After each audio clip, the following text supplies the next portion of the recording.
بسم اللہ الرحمن الرحیم۔ السلام علیکم۔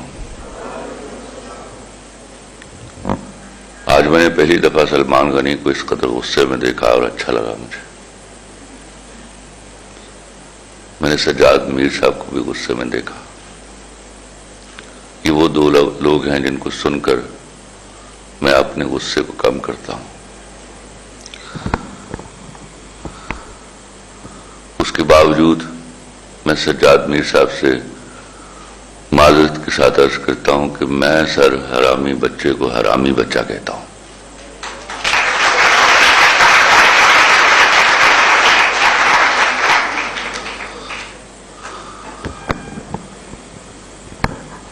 میرے نگران وزیر اعظم نے اگر فلسطین کے حوالے سے کوئی مذمتی بیان نہیں دیا تو اس کی مصروفیت کو دیکھیے، وہ مسلسل پچھلے کئی مہینوں سے ہماری نگرانی کرنے میں لگا ہوا ہے۔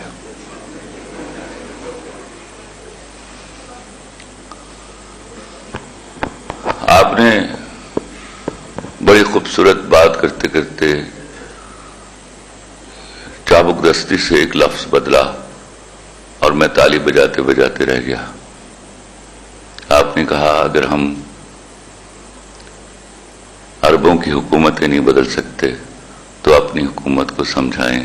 کہنا آپ یہ چاہ رہے تھے کہ اگر آپ عربوں کی حکومت نہیں بدل سکتے تو اپنی حکومت ہی بدل لیجیے، اور یہی صحیح لفظ ہے۔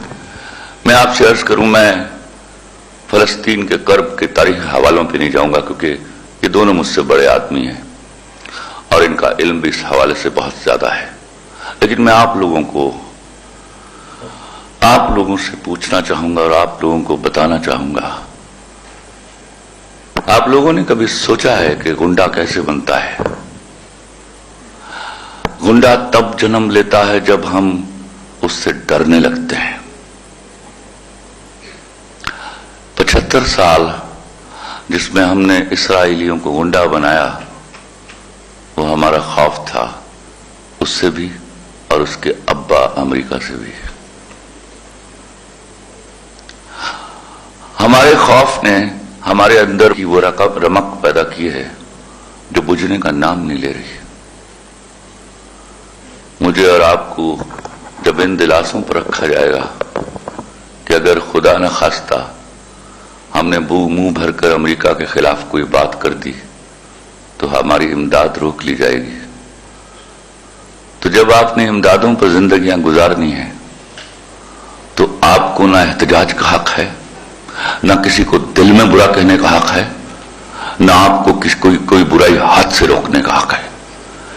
76 سالوں سے آپ کب تک ایک بھکاری قوم کا روپ دھار کر دنیا کے سامنے کھڑے رہیں گے اور اپنے حقوق کی بات کریں گے؟ بھکاریوں کے کوئی حقوق نہیں ہوتے۔ ہم جو ہیومن رائٹس کی بات کرتے ہیں، کتنی رسپیکٹ دیتے ہیں بھکاریوں کو، ہمیں نہیں معلوم۔ کوئی دوسری تیسری بار مجھ جیسے باتیں کرنے والے کی گاڑی کا شیشہ بھی کھٹکھٹائے تو مجھے غصہ آ جاتا ہے، اور آپ تو مسلسل 76 سالوں سے ان کے شیشہ کھٹکھٹا رہے ہیں۔ آپ نے کبھی نہیں سوچا IMF کیا ہوتا ہے؟ اس میں جو فنڈ کریٹ ہوتا ہے اس میں کیسے منی پول کیا جاتا ہے، پیسہ پول کیا جاتا ہے، اس میں یہودیوں کا حصہ کتنا ہے؟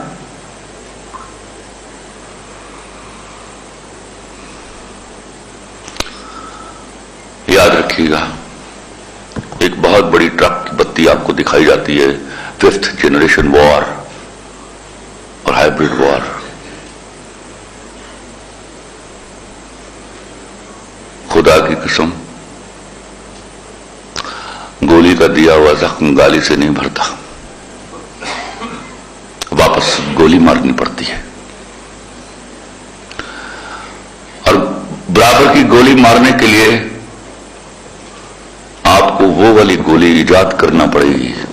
آپ جو 76 سالوں سے ہاتھ پر ہاتھ دھرے دنیا میں ہونے والی ایجادات کا انتظار کر رہے ہیں۔